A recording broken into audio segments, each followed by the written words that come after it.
La Universidad Regiomontana y la Visión Radio.net presentan Mujer Latina. Bienvenidos a Mujer Latina, su espacio semanal que hacemos aquí en la Universidad Regiomontana y que se transmite también en la Visión Radio en Atlanta, Georgia. Soy Leticia Treviño y me encanta saludarlos. Hoy vamos a dedicar el programa a hablar del COVID, de esta pandemia que nos ha dejado muchos aprendizajes y quizás el más importante, aprender a vivir con responsabilidad para el bienestar de todos. Mujer Latina, mujer de hoy, mujer latina, mujer sin límites, mujer latina, mujer que va contigo. Comenzamos.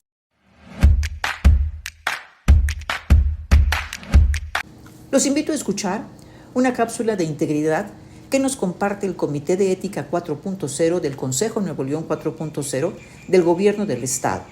Esta cápsula es un fragmento de la conferencia que el ingeniero Alfonso Porras, director de competitividad del Grupo Signus, ofreció en el Congreso Ética en la Industria 4.0 organizado por el Comité de Ética del Consejo Nuevo León. Vamos a escuchar esta interesante reflexión que nos habla de la incorporación de la tecnología o de la inteligencia artificial en los procesos industriales del Grupo Signus.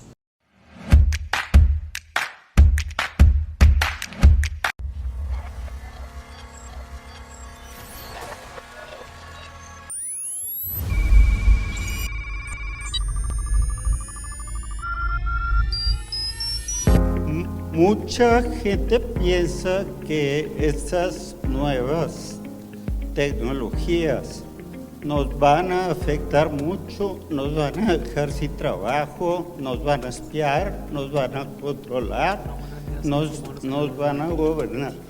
Nosotros pensamos diferente. Nosotros somos Signus. Signus es una empresa, como ustedes saben, es un grupo de empresas desde que hacemos cables, transformadores, alimentos, instalaciones y botanas. ¿Qué hemos hecho para llegar o para transformar a Signus en una empresa digital? Hicimos este modelo de gobierno donde se creó en Signus una área de transformación digital. Y aparte estamos trabajando ya con un departamento de analítica que nos está ayudando mucho a ya la información que estamos sacando de nuestros procesos, poder manejarla y convertirla en información para toma de decisiones. ¿Sí? Entonces voy a platicarles rápidamente de dos proyectos. Uno fue en Vía Cable, en una línea de elaboración de cable flexible. Entonces colocamos sensores en estos equipos. O sea, ya toda la información de lo que estaba pasando en la línea ya la podíamos ver en una pantalla. Después de eso pasamos a la parte digital a digital, en la cual toda esta información que estábamos recabando de los sensores, pasamos a una analítica de datos, en donde empezamos a comparar la información que estábamos sacando, empezamos a ver tendencias y empezamos ya a poder tomar decisiones con esa información. De ahí lo que se hizo es que ya con esta información, entonces pudimos volver a trabajar en la máquina para prevenir y predecir fallas en la máquina y asegurar así su operación normal. Con esto cerramos el ciclo de la información de físico a digital, digital y digital a físico. Este es otro ejemplo. Empezamos a entrenar a la gente de Vía Cable con realidad virtual. Entonces, estos son dos ejemplos de los pilotos que hemos realizado. ¿Qué beneficio hemos visto nosotros sobre esta tecnología? Nos facilita el trabajo. Se libera la parte de mantenimientos programados, reducción de tiempos de cambio de producto. Obviamente, pues esto nos ha dado mayor capacidad de producción y una estandarización de operaciones. Otra herramienta que estamos usando que está muy padre es que estamos usando un modelo de inteligencia artificial para saber cuál es el comportamiento de nuestra gente. Nos está empezando a dar mucha información que es muy válida y esto en el sistema de capital humano nos está ayudando bastante. Por último, me gustaría hablar del tema de Amazon.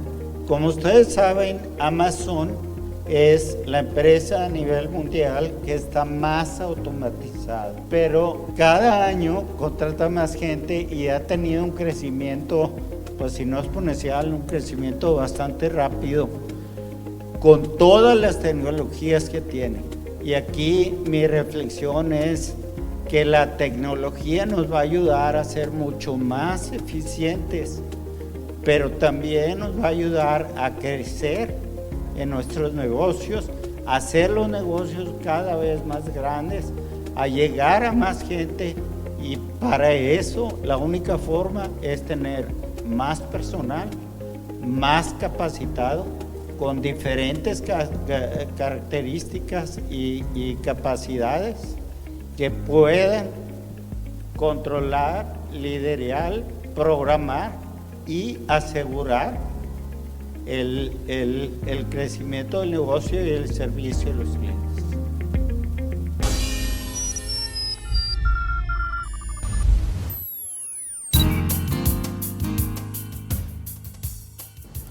Ahora los invito a escuchar mi columna semanal del periódico La Visión.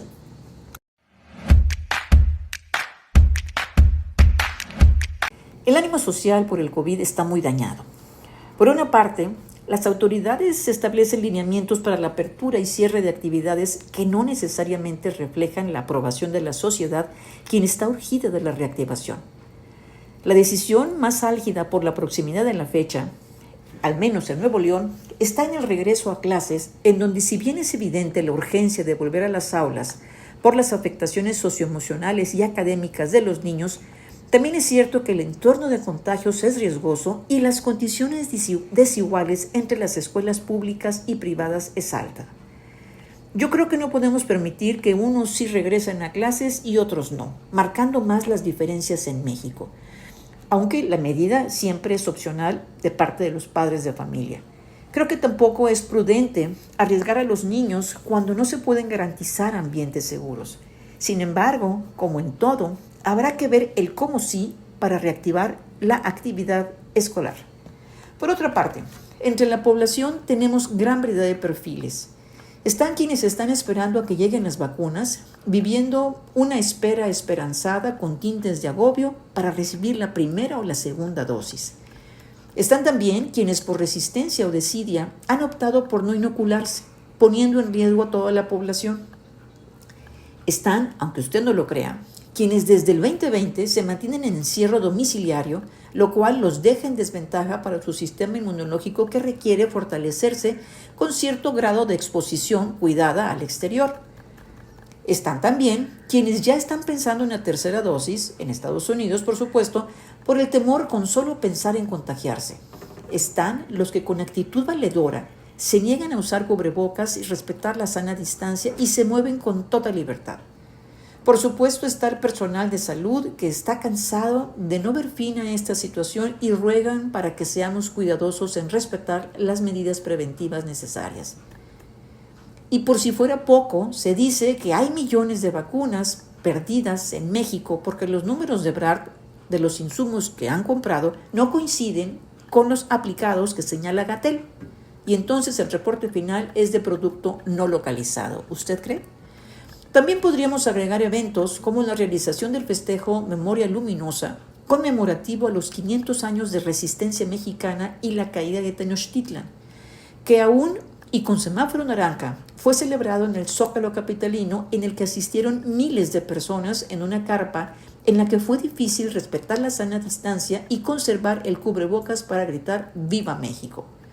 Y como si esto no representara un riesgo, el espectáculo permanecerá todo el mes de agosto abierto y dicen los organizadores que admitirán hasta 800 personas con el uso de cubrebocas y sana distancia. ¿Usted cree que sea posible? Todo este desorden covidiano ha generado enojo, miedo, angustia, que al igual que el virus, afecta a nuestro sistema inmunológico. La realidad ante esta situación es clara. Nos falta mucha cultura de la prevención anti-COVID y asumir cada uno de sus responsabilidades. No es que esto sea lo óptimo, porque también hay mucha parte de actuación gubernamental que no está siendo realizada como debe de ser. Pero las cifras al alza de contagios desalientan y hacen evidente la necesidad de actuar de manera diferente. Entre los casos de la nueva variante hay gente de menor de 30 años y niños, lo cual es lamentable. Debemos estar conscientes de que el virus nos acompañará todavía una buena temporada y es necesario aprender a vivir en una nueva realidad en donde el cubrebocas, la sana distancia y el lavado de manos continuo serán constantes junto con la decisión de quedarse en casa y no salir a menos que sea por urgencia o por trabajo. No podemos bajar la guardia en medidas preventivas por el bienestar de todos. También, ciertamente, están las acciones protocolarias y de monitoreo que las unidades de negocios y autoridades oficiales deben atender. El gobierno carece de una estrategia para combatir la pandemia. Pareciera que dejara todo a la decisión personal cuando lo más importante, las vacunas, les toca a ellos, a las autoridades, resolver y hacerlo con eficiencia. Entre todos los aprendizajes está aceptar que para combatir el virus se requiere de la inteligencia colectiva, el trabajo de todos, el diálogo para resolver las diferencias y buscar el cómo sí. Gracias. Gracias por acompañarnos en Mujer Latina, tu espacio radiofónico. Hacemos una pausa y continuamos.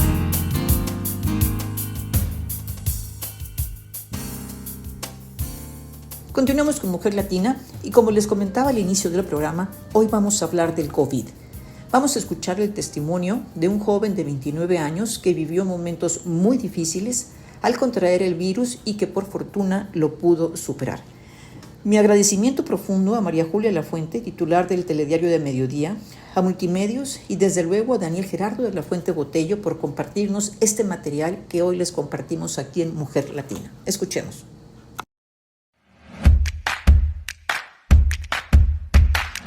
Tantas noticias malas que tenemos que dar todos los días. Hay una que nos llena de alegría. A este staff de 23 personas, somos un equipo de trabajo que todos los días pues enfrentamos lo que venga.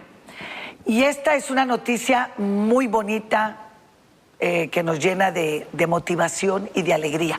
Hace como unas 3 semanas aproximadamente le presentamos que urgía sangre y plaquetas para el joven Daniel Gerardo de la Fuente Botello, estudiante de FIME, de mecatrónica, de 29 años de edad. Se lo decíamos por aquí, inmediatamente ese servicio social fue apoteótico, la respuesta fue, pero de veras impresionante. Este chavo, este joven, es vecino de la colonia Vista Hermosa, ahí por la calle Perú. Es un buen hijo, me decía su señora madre Betty Botello, es un chico estudioso, nada de reventones ni así, nada de eso. Se contagió de COVID, pero la bondad de Dios es muy grande. Y la donación de plasmas, sin duda, le ayudó a salir adelante. Y hoy este joven está con nosotros en Telediario Mediodía para dar su testimonio, agradecer a la vida, a Dios, pero sobre todo para hacer conciencia de la gravedad de esta enfermedad, de este virus. Mi querido Daniel, bienvenido a este espacio. ¿Cómo te encuentras? Te vemos bien. Y te vemos muy chavito, más chavito de como de 29 años, pero te ves más joven. Adelante, te escuchamos, Daniel. Muchas gracias, licenciada. Pues ya mucho mejor de lo que estuve hace 3 semanas. Daniel Gerardo, cuéntanos, te está viendo muchos chavos jóvenes en sus hogares o en las empresas donde laboran.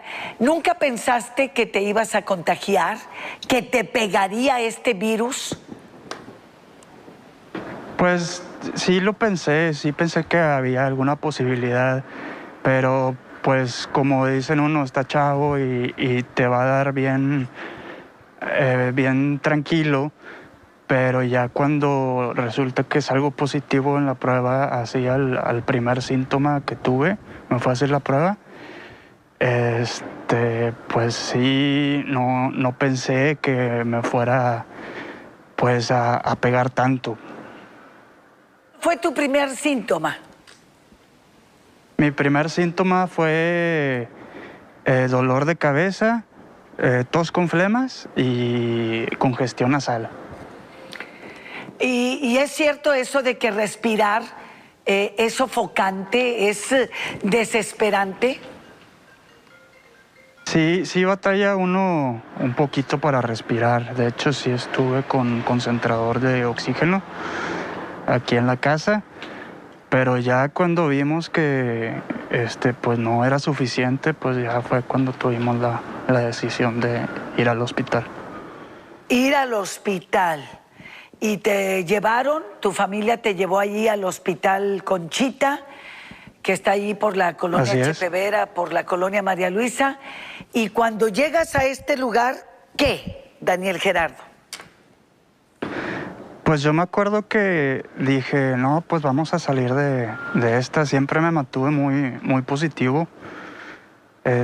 Yo inclusive dije que pues solo iba a ser para estar en observación. Me acuerdo del primer día, de los otros 2 días ya no me acuerdo. Dicen que yo autoricé para que me intubaran y que me encontraba muy tranquilo. Pero sí recuerdas ese momento, porque dices que entraste con una forma positiva, pero después ya no recuerdas nada. No, ya me acuerdo del día que entré, pero ya de los segundos 2 días ya no me acuerdo de nada. Inclusive creo que el día que desperté, que gracias a Dios desperté, tampoco me acuerdo de muchas cosas. Digo, pues igual por los medicamentos. Cuando uno llega a un hospital, ¿verdad? Siempre piensas, ay, ¿qué tendré? En tu caso, tú ya sabías que eras víctima del COVID, Delta 19. ¿Pensaste que te llevaría a la muerte? La verdad, no, como le comenté, yo pensé que iba a ser puro trámite de observación.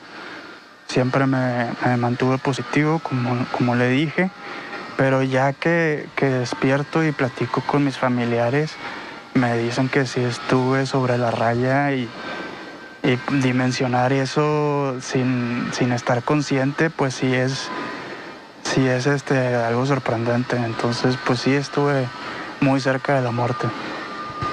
Te lo ha dicho tu familia, porque no lo recuerdas lo del intubamiento, porque pues obvio es, ¿cómo se dice? Coma inducido. Coma inducido. O sea, no sabes nada de la realidad. Oye, Daniel Gerardo, ¿y tú eras de ir a bares, a reventones, a los antros, así donde hay mucha saturación de personas? No, yo por lo general, si veía a alguien social, era parte de la familia. Y aquí en su casa tenemos un espacio abierto donde podemos convivir. Y por lo general era poca la gente, poca la familia. Pero nunca salí de noche a fiestas grandes, a bares, cosas así por el estilo, no. Porque entonces, también tengo aquí en casa a personas que cuidar, tengo a mi abuelita, tengo a mi mamá. Entonces, si yo iba a un lugar de esos y me infectaba, podría venir a traer la infección a la casa, y pues ellos son personas de alto riesgo, pues. O sea, no fue fuera. Entonces, tengo entendido que tu abuelita, que vive con ustedes, ella sí le dio COVID, pero inmediatamente salió adelante con 86 años. ¿Podemos decir que ella fue que te contagió? No, primero fui yo y luego fue ella, pero pues ella ya está vacunada y aquí todavía no llegan las vacunas de Monterrey, entonces no. Entonces, ¿cómo piensas? Entonces, ¿dónde crees que te contagiaste, Daniel Gerardo? Pues la verdad pudo haber sido en cualquier lugar, en una tienda de conveniencia, en algún supermercado, en alguna farmacia. Pues uno nunca sabe pues dónde le va a tocar. Como dicen, nadie sabe ni el día ni la hora.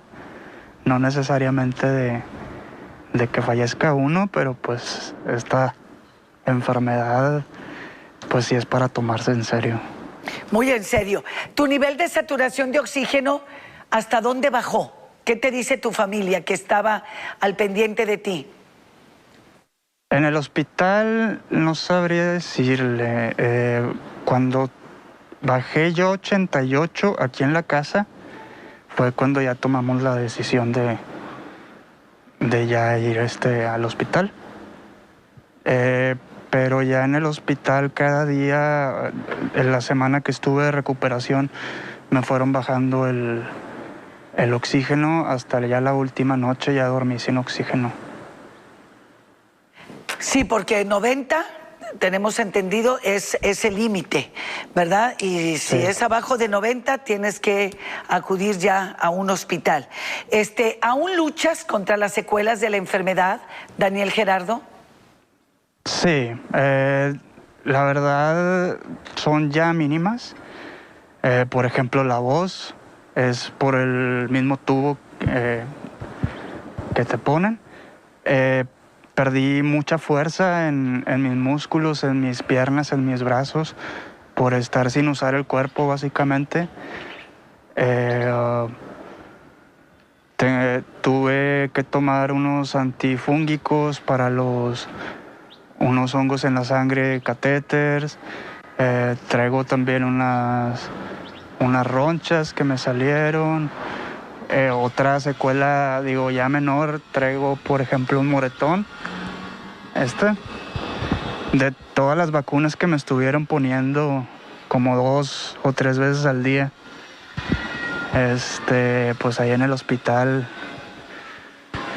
Y pues fuera de eso, gracias a los doctores, pues ahorita me siento muy bien. Y ahorita lo que queda es volver a agarrar fuerza para seguir adelante. ¿Te sientes fatigado? ¿Aún te sientes fatigado?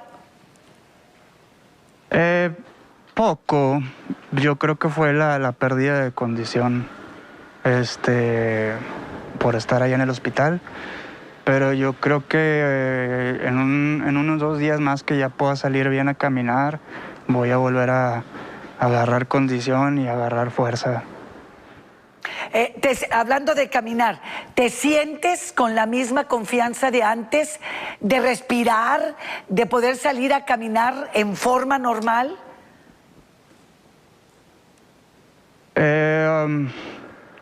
Pues yo creo que sí. Digo, obviamente con las medidas. No hay que...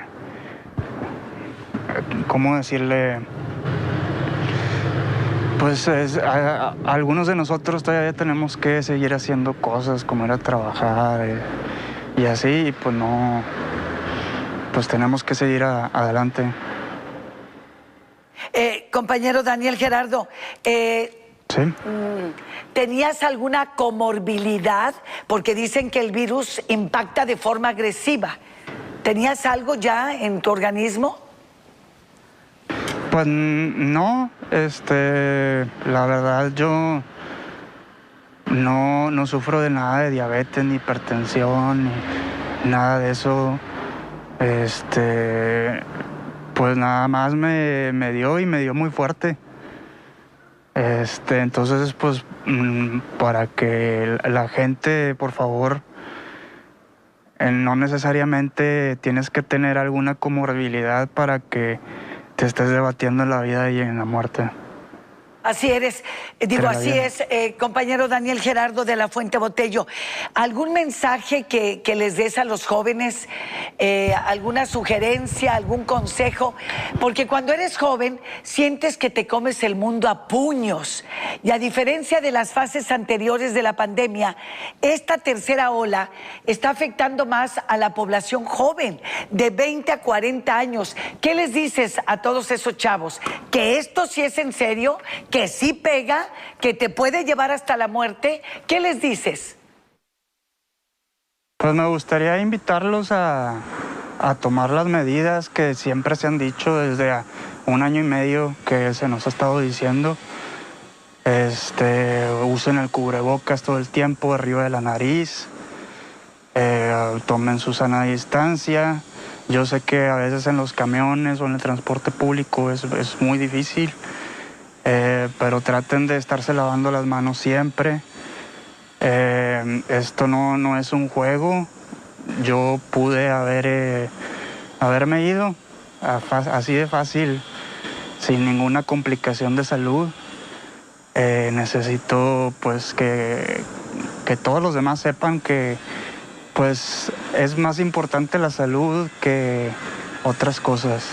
Que estar ahí para tu familia, estar ahí para tus amigos, pues siempre vale más que irte a una fiesta, irte a un bar porque ya abrieron y están al 30 y tú quieres poder ir, pues no lo vale, la verdad. Bien.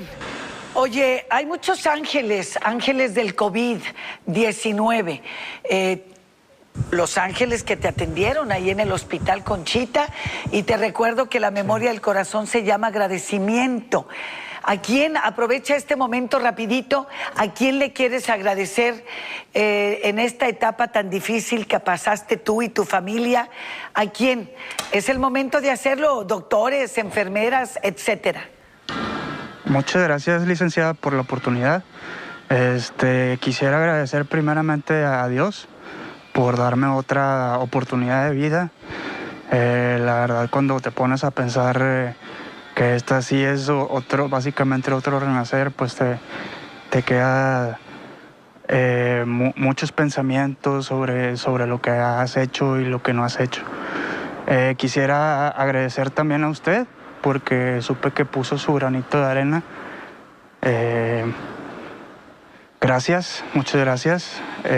Quisiera agradecer a mi mamá, a mi hermana, por estar siempre al pendiente, a los que estuvieron al pendiente de ellas, a toda mi familia que siempre estuvo apoyándome, mandándome mensajes aunque no los pudiera leer. Quisiera también agradecer a mis amigos, maestros, gente que pues no conozco, que estuvo al pendiente, a las amigas de mi mamá que también estuvieron muy al pendiente y con cualquier cosa, que si una silla de ruedas, muchas cosas. A mis doctores, los que me atendieron, mis neumólogos, Alfonso Martínez, Nancy Rivera y Diego Jaime, a todo el equipo de enfermeras del Hospital Conchita, a las diputadas Alejandra Lara, María Guadalupe Rodríguez y al DIF de Nuevo León. Y tengo también entendido que a tu maestra Telma Flores. Muchísimas gracias, compañero, por haber interactuado con nosotros y dejar ese testimonio a todos los jóvenes que te han visto a esta hora en este noticiero, para que vean que esto va en serio y es muy grave. Bueno, bendito sea Dios, que la puedes contar, y un saludo a toda tu familia. Gracias, Daniel Igualmente, Gerardo licenciada. de la Fuente Botello. Gracias. Hasta luego, muchas gracias. Gracias. Esta noche, Mujer Latina, mujer que va contigo. Hacemos una pausa y continuamos.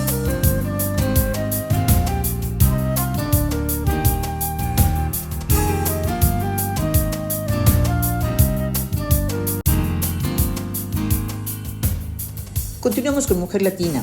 Sin duda, el testimonio de Daniel Gerardo de la Fuente nos hace reflexionar muy profundamente sobre la importancia de cuidarnos, de utilizar adecuadamente el cubrebocas, guardar la sana distancia y sobre todo mantenernos seguros en casa mientras no haya una urgencia por salir. Nuevamente, nuestro agradecimiento a María Julia Lafuente, titular de Telediario de Mediodía, a Multimedios y a Daniel Gerardo de la Fuente por habernos compartido este material. Ahora vamos a escuchar otro testimonio también muy significativo y que también nos hace reflexionar y nos mueve la sensibilidad y conciencia sobre el tema. Me refiero a la doctora Verónica Galván, quien nos comparte su trabajo y su visión sobre esta pandemia. Déjenme decirles que la doctora Verónica Alejandra Galván González es geriatra por el Tecnológico de Monterrey. Actualmente es médico COVID, dada la emergencia, en el Hospital Metropolitano Bernardo Sepúlveda, de aquí del estado de Nuevo León. También tiene su consulta privada de adultos mayores y es profesora de especialidad médica de geriatría en el Tecnológico de Monterrey. También mi agradecimiento a la doctora Galván por regalarnos su tiempo y compartirnos su visión sobre la pandemia.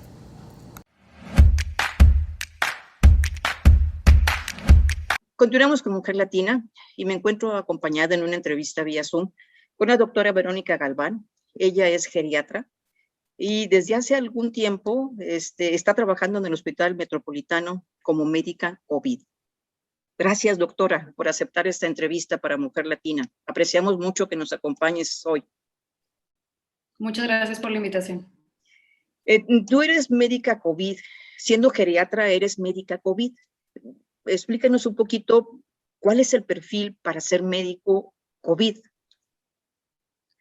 Pues realmente no hay un perfil tal cual. O sea, el COVID viene siendo una enfermedad totalmente nueva, de la que todavía todos estamos aprendiendo. Ha cambiado muchísimo en todo este año, incluso el tratamiento, el diagnóstico. O sea, al principio creíamos que se transmitía el COVID a partir de las cosas, de los pies, de tocar, por ejemplo, puertas. Cuando empezaron a salir, no sé, mucho lo de los tapetes, que ahorita ya sabemos que no funciona. Y como médicos, y digo, todo el mundo teníamos mucho miedo de la manera de cómo se transmitía. Hemos ido aprendiendo muchísimo, ha sido un año de mucha producción científica y me ha tocado todo este cambio en donde un día el tratamiento es algo y al siguiente día, no, esto no funciona, sigue otra cosa. Y bueno, intentamos otra cosa y no, ¿sabes qué? Esto ya no. Entonces, hemos cambiado muchísimo el tratamiento. Entonces, tal cual no hay un perfil. La verdad, todas las especialidades, o la mayoría, hemos tenido que entrar al quite y, por ejemplo, desde los niños, los pediatras han tenido que aprender, los ginecólogos porque hay pacientes embarazadas y las otras especialidades. Si bien los que somos más clínicos, o sea, no tanto quirúrgicos, somos los que estamos un poquito más relacionados, como de medicina interna, sus subespecialidades, como lo es la mía, que es geriatría, y pues nos hemos tenido que adaptar. Yo, pues sí, me especializo en adultos mayores, pero igual desde el inicio de la pandemia he tenido que ver pacientes de todas las edades para poderme ir adaptando e ir aprendiendo sobre este virus. Insisto, hay muchas especialidades afines, como los infectólogos, que son los que, pues, especialistas en esto, neumólogos por todas las neumonías que causan, pero todos hemos tenido que estarnos adaptando e ir aprendiendo del virus e irnos cambiando. O sea, el chiste de esto es irnos renovando, la verdad hemos estado estudiando mucho, tenemos que irnos actualizando porque pues hay médicos que a lo mejor se quedan con lo que salió en marzo del año pasado, en abril del año pasado, y la verdad prácticamente nada del tratamiento que se usaba el año pasado lo seguimos haciendo. Entonces hay que estar en constante actualización y renovación. ¿Cómo es el día de un médico COVID? O sea, platícanos, por ejemplo, me imagino que ustedes también pasan por protocolos higiénicos severos al entrar al hospital y luego, ¿qué pasa? O sea, ¿llega una persona por urgencias o llega por algún pabellón especial? ¿O cómo es? Sí, realmente yo estoy en el área de hospitalización, entonces a mí no me toca recibir tal cual el paciente en urgencias, ese es otro equipo.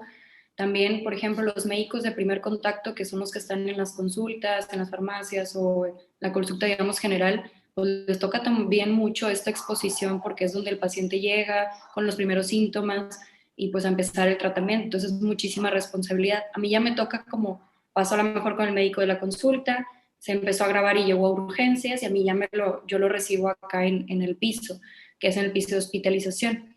Y pues el día a día lo podría definir como frustrante. Insisto, me ha tocado vivir toda la pandemia desde principios de marzo, que fueron los primeros casos de acá en Monterrey. Y pues sí, sí hemos tenido altas y bajas, varios picos de las olas que hemos vivido a mediados del año pasado, en diciembre, enero, que ha sido los más difíciles, pero creo que ahorita yo creo que estamos en el más complicado y es algo que compartimos todo. Sí, pues sí, tratamos de cuidar muchísimo nuestra integridad. Muchos doctores se han contagiado, mucho personal de la salud sí, pero sí nos cuidamos bastante para poder seguir brindando la atención. Y pues realmente, insisto, como yo estoy en el área de hospitalización, yo ya recibo a los pacientes, pues normalmente ya cuando están en el hospital es porque ya necesitan de algún cuidado especial, sobre todo de oxígeno, y hay pacientes de todo, ¿no? Desde que ocupan poquito oxígeno a otros que ya están al máximo y que ya se necesitan, por ejemplo, proceder a una intubación. Pero pues sí, hay de todos y como lo he compartido muchas veces en esta enfermedad y es algo que comparto con mis compañeros doctores, es que nos sentimos muchas veces como espectadores, por más de que hagamos, por más que salgan nuevos tratamientos, que adecuemos, que estemos al pendiente, que hagamos todo, muchas veces la evolución de la enfermedad pues es imparable prácticamente. Por eso lo describes como frustrante, porque sientes que no puedes hacer mucho. Sí, muchas veces nos quedamos literal parados observando cómo la enfermedad va avanzando y es una impotencia de no poder hacer nada. Hay otros casos, no, la verdad, hay muchísimos casos de éxito que los pacientes salen adelante, que a pesar de que ocuparon demasiado oxígeno, a pesar de que se intubaron, con mucha rehabilitación, el medicamento adecuado, salen adelante y se van a su casa. La verdad, sí han sido muchos más las altas, por ejemplo, que hemos dado, pero pues siempre hay casos difíciles y que pues hemos estado expuestos a muchos pacientes. En el hospital en donde yo estoy, es el hospital más grande de Secretaría de Salud de México que atiende pacientes COVID. Entonces, hay muchísimas camas, hay muchísimos pacientes y pues es difícil, ¿no? Ya hemos aprendido mucho, insisto, hemos aprendido mucho de esta enfermedad, del progreso, de estar atentos y ya actuamos mejor en cuanto a tratamiento, en cuanto a qué hacer, qué sigue o cómo va a ir progresando la enfermedad. Y vamos aprendiendo más o menos, ir viendo y detectando desde que llegan, o sea, qué pacientes son los que se van a poner, por ejemplo, más graves, pero normalmente pues mi día es eh, entrar al hospital, se recibe como lo que pasó en las noches, como yo tengo un turno matutino, los que estuvieron en la noche, se recibe que se entrega a la guardia, se llama que pasó en la noche, que algún acontecimiento, algo que llamó la atención. Entramos al área, nos vestimos completamente y empezamos el pase de visita que dura prácticamente toda la mañana, se hacen cambios, no sé, en las indicaciones, se piden laboratorios, hablamos con los pacientes, le vamos también tratando nosotros de echarle mucha motivación porque si bien el impacto físico es de lo más importante, el emocional ni se diga. Pues es un área COVID, entonces no pueden entrar familiares. Sí se les comunica, sí están hablando con ellos, pero pues no pueden estar físicamente, entonces pues es muy difícil para ellos y que aparte todos los demás nos ven así vestidos o disfrazados prácticamente de astronautas, es muy difícil y hemos tenido que aprender a hacer con contacto físico, con las palabras, pues tratar de irlos motivando para que puedan seguirle, digamos, echándole muchas ganas. Y insisto, se pasa toda la visita, hay un equipo de médicos, de residentes que me acompañan y entre todos los vamos tratando. También pues tenemos pacientes graves, tenemos pacientes intubados y ya posteriormente yo voy hablando con toda la familia, o sea, uno por uno, por teléfono, para irles diciendo cómo vamos y les voy dando la actualización. Tú ahorita hablaste de 3 pasos, por así describirlo. Médico primer contacto, cuando empiezas con síntomas, te vas a urgencias y de urgencias a hospitalización cuando se requiere. ¿Cuándo se requiere la hospitalización? Cuando baja la oxigenación. O sea, lo más importante es estarse monitorizando, eso ha quedado más que claro desde que alguien se diagnostica con COVID. Nosotros le recomendamos que consigan un oxímetro, el que va en el dedo, y se está midiendo la oxigenación. Ya cuando baja esa oxigenación alrededor del 90% es cuando ya se ocupa el oxígeno. y ya es cuando ameritaría o empezar oxígeno en casa con poquitos litros, o cuando ya ocupe más oxígeno, ya es cuando hay que ir al hospital. Es decir, cuando tienes un nivel inferior a 90 y cuando el oxígeno domiciliario ya no es suficiente, entonces es cuando se procede a hospitalizar al paciente. Ahora, pero no todos los pacientes son intubados. ¿Cuándo se llega a la necesidad de la intubación? ¿Y cuándo se requiere? Porque también se ha hablado de que los voltean boca abajo. Esa también es una fase que no todos pasan. Platícanos un poquito de esto. Sí, a grandes rasgos, y como yo le explico a mis pacientes, son 5 escalones del oxígeno. Los digo rápidamente, son tecnicismos, pero digamos son puntas nasales, de ahí que llega como hasta 5 litros, y si requiere más oxígeno hay otro tipo, 2 de mascarillas, que es el 2 y el 3. El 4 es otro dispositivo que se llaman puntas nasales de alto flujo, que lo máximo que da este aparatito son 60 litros de oxígeno. Ya en dado caso que con estos 60 litros de oxígeno no mejore, baje su oxigenación, es cuando ya ofrecemos la intubación. Entonces, no todos son intubados, es un porcentaje. La mayoría de los pacientes no están intubados. Y el voltearlos boca abajo, que se llama pronarlos, pues se puede, desde el principio en pacientes se sienten muchísimo más cómodos por la posición al estar boca abajo. Entonces tenemos pacientes desde que tienen el número 1 o 2 pasos de oxígeno, que ellos se sienten más a gusto porque se libera un poquito más los pulmones, permite mejor la entrada de oxígeno y aumenta su saturación. Entonces se sienten más cómodos y desde ellos solitos se duermen boca abajo o están todo el tiempo boca abajo porque se sienten mejor. Sí, cuando ya van avanzando los pasos, sí les recomendamos que estén igual acostados boca abajo, o incluso en pacientes intubados los pronamos para, en algunos casos, no en todos, para mejorar su oxigenación. ¿Hay algún otro síntoma o algún otro indicador de la gravedad? O sea, además de la oxigenación, ¿hay algún otro, por decir alguna infección? No sé, también se han hablado de infecciones en los riñones, o estas ya son secuelas dentro de la propia enfermedad. Sí, o sea, lo más importante desde el principio, o lo que vamos a ir viendo de la principal complicación, que es la neumonía por el COVID, es esta baja de la oxigenación para poder recibir una atención temprana, que es lo que más va a dictar esto, ¿no? Y el progreso. Muchas veces nos llegan a los pacientes ya muy tarde, digámoslo así, o ya muy graves, donde ha avanzado mucho el COVID. Sí, hay, por ejemplo, ya en el hospital hacemos estudios de sangre para ver cómo la inflamación. O sea, el problema digamos que es mucho la inflamación, que empiezan también junto con la neumonía, pues a necesitar cada vez más oxígeno. Ahí nosotros medimos, insisto, varias sustancias en la sangre.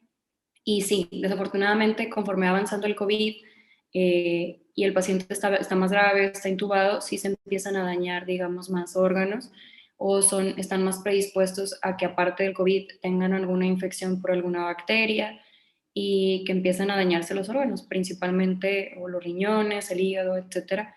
Y esto es lo que va complicando tal cual todo el COVID o el cuadro del COVID.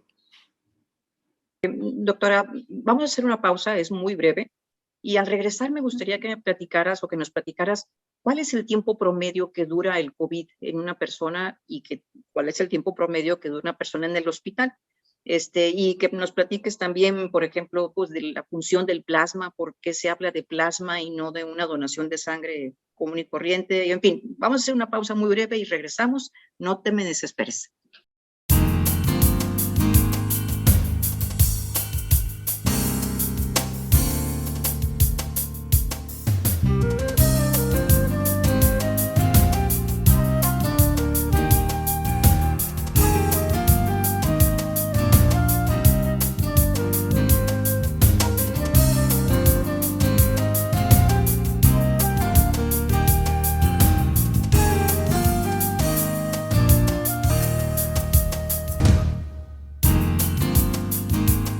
Continuamos con Mujer Latina. Estamos platicando con la doctora Verónica Galván.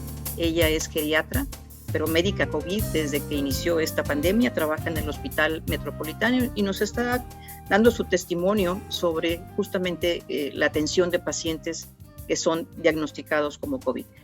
¿Cuál es el tiempo promedio que una persona dura en el hospital una vez que ya ingresó como paciente COVID?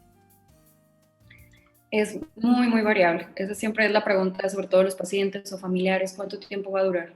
Hay pacientes que los tenemos 3, 4 días porque su evolución es muy rápida, no llegaron necesitando tanto oxígeno, son muy jóvenes, no tienen enfermedades y se recuperan, digamos, muy rápido. Sin embargo, hay pacientes que han durado 1 mes, 2 meses, 3 meses. Entonces, depende muchísimo de la severidad del cuadro y de las complicaciones. También se maneja mucho el plasma como algo que ayuda a recuperar a los pacientes. ¿Por qué el plasma y no una donación de sangre como que conocemos normalmente? Sí, el plasma se empezó a utilizar desde el año pasado en muchas partes del mundo, porque, digamos, es una parte de la sangre que contiene los anticuerpos de personas que ya se recuperaron de COVID. Creíamos que funcionaba muy bien, y que le ayudaba a los pacientes como a recuperarse más rápido. Sin embargo, insisto, como decía al principio, los estudios de COVID son muy cambiantes. Una cosa es, o sea, una semana es una cosa y en 2 semanas vemos que no se han tenido resultados. Realmente ya hemos visto en muchos estudios clínicos que han salido este año que lamentablemente el plasma no tiene un impacto en este momento. Sí lo estuvimos utilizando mucho, pero en este momento se ha visto que los pacientes, digamos, no tienen una recuperación más rápida, no impacta sobre todo en la mortalidad en los pacientes. Entonces, realmente es algo que ya prácticamente ya no lo estamos recomendando y no lo estamos utilizando. Entonces, es a base de medicamentos, básicamente. O sea, el tratamiento de los pacientes es pues, tiempo tiempo con medicamentos especializados. Así es, hay cierto tipo de medicamentos. Lo que más ha evidenciado son los tipos de esteroides que tienen su indicación especial. Muchas veces a los pacientes que les diagnostican COVID desde el principio les dejan esteroides, háblese de la dexametasona, prednisona, y no es lo correcto. Lo ideal es que ya cuando empiecen a bajar su oxigenación, se evidencia una neumonía, es cuando ya empezamos a utilizar estos esteroides casi siempre o en casa con oxígeno o ya en el hospital. Sí, hay muchos medicamentos que se han estado utilizando desde el principio y que se han hablado y luego la gente ha creado pánico y los ha agotado en farmacia. Háblese al principio de la cloroquina, de... Ivermectina, por ejemplo. Ajá, que la ivermectina ya está más que comprobado mundialmente que no funciona y lamentablemente la gente lo sigue usando. Es no hay nada de evidencia y a veces es frustrante para los doctores ver cómo muchos doctores todavía lo siguen dejando. Sin embargo, la evidencia, o sea, es bien importante todo esto. Como es una enfermedad nueva, necesitamos evidencia para el tratamiento. Entonces, la ivermectina tampoco ha funcionado. Colchicina, al principio había mucho boom con dióxido de cloro, había mucha gente que lo estaba utilizando y lamentablemente me ha tocado ver muchas complicaciones en el hospital por gente que lo tomaba, o la ivermectina también que toma dosis muy, muy altas. Entonces, esto ha ido, la citromicina al principio, ahorita también ya sabemos que no funciona y ya no las dejamos. Esto ha ido cambiando bastante. También, insisto, había medicamentos que creíamos que era lo mejor. Hay algunos antivirales en estudio, hay algunos otros medicamentos tal cual. Entonces, tenemos que irnos adaptando y, ok, esto ya no funciona, que sigue, que sigue. Créanme que hay mucho estudio detrás de esto. Hay mucha gente trabajando en buscando algún medicamento que pudiera ayudar. Sin embargo, pues todavía, digo, al día de hoy no hay ninguna medicina que sea como cura al 100%, sino como bien dices, es el conjunto de todo. El uso del oxígeno es bien importante, el que esté monitorizado el paciente, estar presentes y estar monitorizando sus laboratorios, alguna complicación, este tipo de medicamentos que sí hemos visto que ha tenido mejoría y digamos, el cuerpo también va haciendo lo suyo. Lo suyo. Como bien lo señalas, es un trabajo de todos, pero que empieza con uno mismo, con el paciente. ¿Cuáles son los primeros signos de alarma? Porque ahorita pareciera que todo es COVID. O sea, ya te enfermas del estómago, traes un problema gastrointestinal y a lo mejor es COVID. Traes un problema alérgico y ya puede ser COVID. O sea, como que también la población ya estamos muy asustados Y ojalá todos tengamos conciencia de que aquí lo importante es ir de la mano de un médico, que es el quien te va a decir qué hacer, pero ¿cuáles pudieran ser los primeros signos de alarma que debemos estar pendientes? Primero, identificarlo. Sí, definitivamente, y más en estos días, el virus está circulando en todos lados. Yo creo que nadie me dejará mentir que en estas últimas semanas, si de por sí antes ya teníamos algún conocido que había tenido COVID, ahora nos rodea por todos lados. Entonces, la diferencia con esta variante, que creemos que es la más circulante, que es la Delta, la diferencia con esta variante, que creemos que es la que está más circulando, que es la Delta, es que es muchísimo más contagiosa que la variante original. Entonces, ahorita está circulando en todos lados y por eso hemos visto tantos casos a nuestro alrededor. Entonces, lo principal es identificar, sí, o sea, ahorita no existen, por ejemplo, infecciones de garganta. Es bien común que pacientes dicen, no, fui a consultar o yo sabía que nada más era alguna infección de garganta. No, siempre hay que descartar el COVID. Entonces, ¿qué síntomas? Pues los que ya conocemos, ¿no? La fiebre, el dolor de cuerpo, dolor de articulaciones, dolor de garganta, tos. Y sí hemos visto que con esta variante muchos pacientes tienen síntomas gastrointestinales como náuseas, vómito y diarrea. Entonces, ahorita hay que estar muy alarmantes para ver, a ver si, aunque me haya ido el doctor y me dijo que era una infección de la garganta y no me pidió la prueba, yo por responsabilidad tengo que ir a hacerme la prueba de COVID. Si tengo síntomas, la ideal puede ser la de antígeno, que te van a decir luego, luego. Sin embargo, si sale negativa y yo sigo teniendo síntomas, sí tendríamos que hacer una prueba PCR, que todavía sigue siendo como la ideal para el COVID.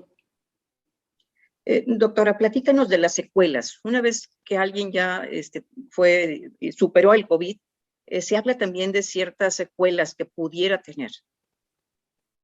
Sí, también se ha estado estudiando mucho. Hay personas que no tienen ninguna secuela, pero hay otras que, por ejemplo, la falta del olfato, digamos, les perdura hasta meses. Hay personas que están en terapia de rehabilitación olfatoria porque de verdad no lo recuperan. Algo muy común en los pacientes es que se les cae el pelo, que se sienten muy cansados, muy débiles y que van tardando en recuperarse y volver a su vida normal. Es algo que sí se está estudiando, también los factores emocionales. Muchos pacientes que salen del hospital también tienen, digamos, un estrés postraumático de haber estado ahí. La recuperación física, la verdad, la base es mucha rehabilitación. Y sí, hay pacientes que tardan meses en volver a lo que eran antes o volver a hacer el ejercicio como lo hacían antes y demás. Fíjate, déjame compartir con nuestro auditorio cómo fue que te contacté. Yo leí un escrito que tú hiciste con respecto a un paciente que atendiste y en donde tú pedías que nos cuidáramos, que fuéramos más responsables. Platícanos, ¿qué caso fue que supongo te dejó muy conmovida, que te llevó a escribir este artículo, pues que ya anda circulando en redes sociales? Muy bueno, por cierto. Gracias.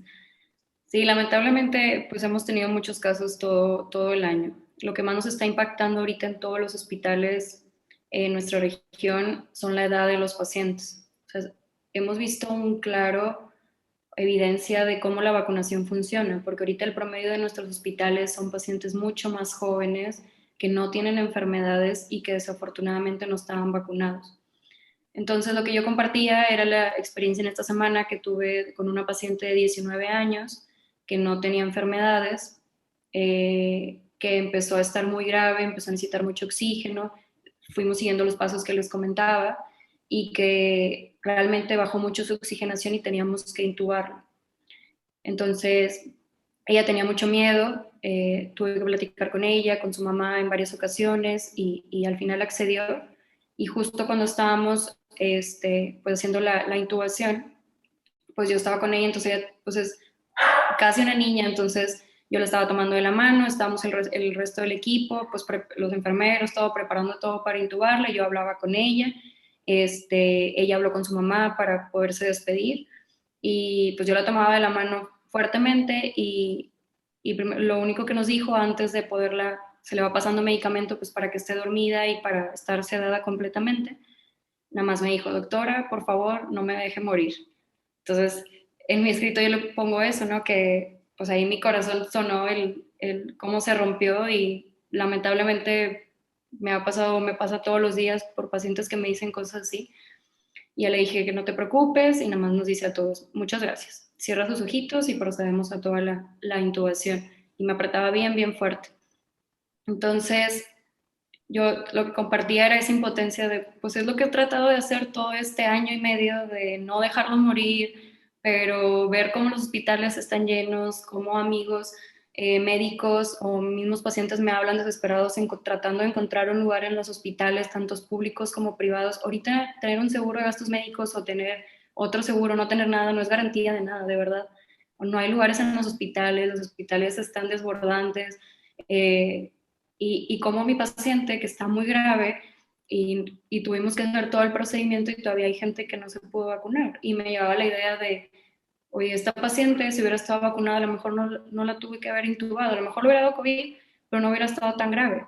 Entonces, esa impotencia de que hay mucha gente que todavía tiene la oportunidad y todavía decide por X situaciones, el no intubarse el no vacunarse se me hace una decisión muy egoísta, se me hace una decisión no pensando en lo prójimo, no pensando en el bien común. ¿Por qué?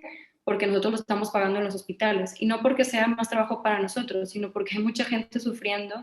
Y yo lo que compartí era eso, dije, ojalá pudieran venir conmigo un día al COVID diario, a donde atendemos a los pacientes, o compartir un día con el paciente o con la familia todo el sufrimiento. Es bien difícil estar adentro, no nada más nosotros los médicos, o profesionales de la salud, sino el paciente estar ahí. Es mucho estrés, es mucho desgaste, es un duelo emocional impresionante y la familia es bien angustiante. Siempre que lo vamos con ellos, pues nada más podemos hablar 1 o 2 veces al día con ellos, no podemos más porque tenemos muchos pacientes y la incertidumbre de no saber qué pasa y no puedo estar, no lo puedo tomar de la mano, es bien difícil. Y todavía que a estas alturas la gente no se quiere vacunar teniendo la oportunidad, se me hace un acto sumamente egoísta, porque no nada más te vacunas para ti, te vacunas para los que te rodean y para la comunidad.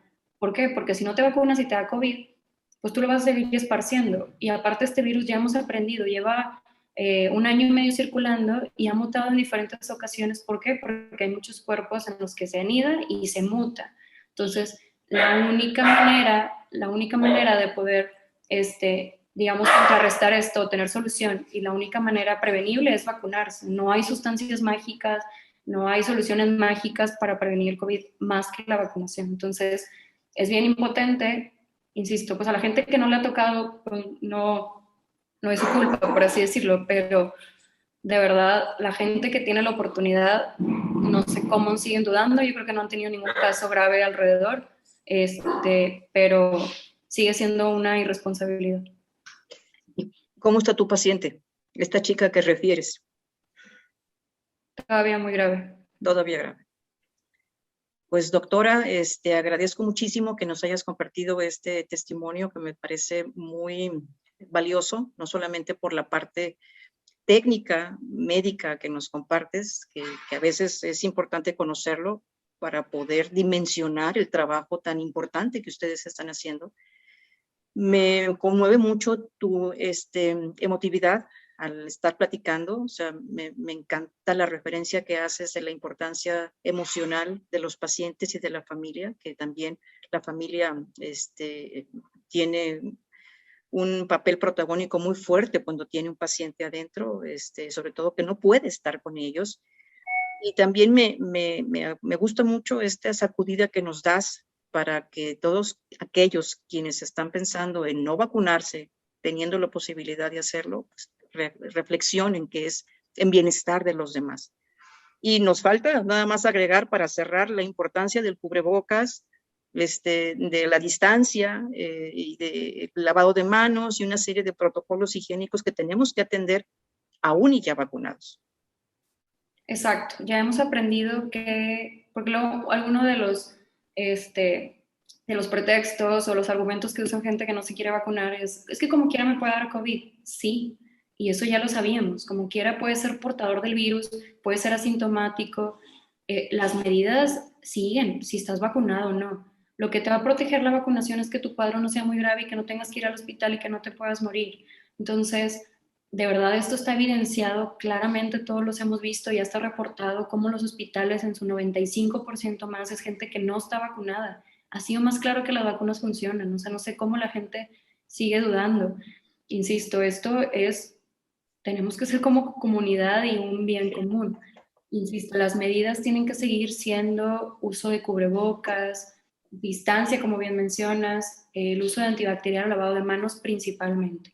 Ya no se necesitan tapetes secos, ya no se necesitan que te me tomen la temperatura en el brazo, o sea, realmente necesitamos hacer más conciencia de ahorita, es momento de cuidarnos, el virus ahorita está en todos lados, y si bien a lo mejor no me puede ir mal a mí porque estamos vacunados, pues al de al lado a lo mejor sí, porque a lo mejor trae el sistema inmune un poquito más bajo y aunque esté vacunado puede tener un cuadro más severo, entonces no hay más que vacunarse, seguirse cuidando, usando cubrebocas y siendo responsables.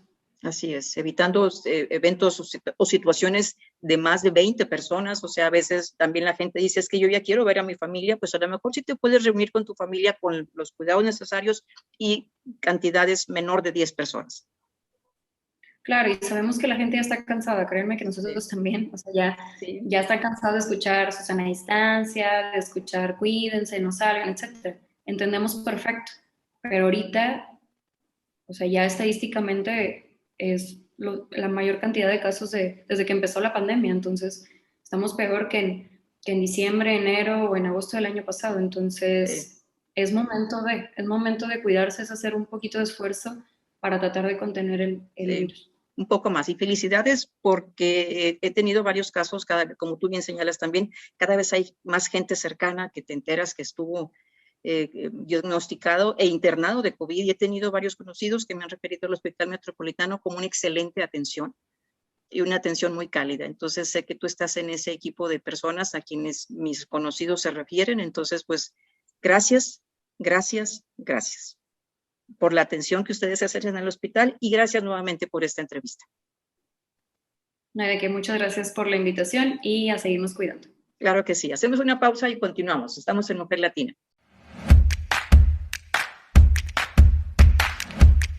A continuación daré lectura al texto escrito por la doctora Verónica Galván con respecto al COVID y que narra justamente el episodio que nos refería en la entrevista en relación a una paciente que todavía está atendiendo.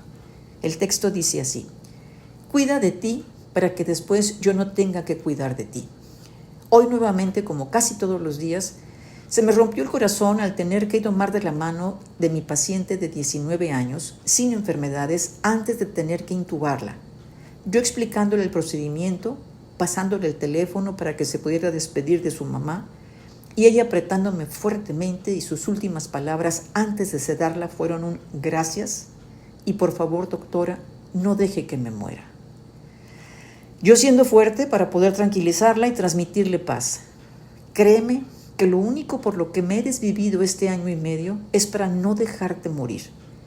Aunque muchas veces no he logrado cumplir esa promesa, he luchado día a día por acompañarte y tratar de salvarte. Sigue siendo tan impotente ver cómo esta enfermedad se sigue llevando vidas, dejando familias destruidas. Ser testigo de cómo mi hospital está en su mayoría lleno de pacientes que no quisieron o no pudieron vacunarse, o todavía por edad, como mi paciente, no tuvieron la oportunidad. Y hoy tenemos la opción de cambiar este rumbo. El COVID no es nada más responsabilidad de nosotros, el sector salud, es responsabilidad de todos. Hoy no hay manera de demostrar el amor al prójimo y estar a favor de la vida que vacunándose. No lo hace solo por ti, sino por todos. Si no, este virus va a seguir mutando y contagiando. Me gustaría que pudieran vivir un día de lo que vivimos adentro del covidiario, tanto nosotros como los pacientes o sus familias, y pudieran entender la importancia de vacunarse y seguir cuidando para así cuidar a todos. Esto no se ha terminado. Cuida de ti para que después yo no tenga que cuidar de ti. Y así termina el texto de la doctora Galván. Así es que yo espero que este testimonio tan valioso de Daniel Gerardo y de la doctora Galván nos sirva para entrar en conciencia, vacunarnos y cuidarnos. Así terminamos Mujer Latina. Los espero la próxima semana. Gracias.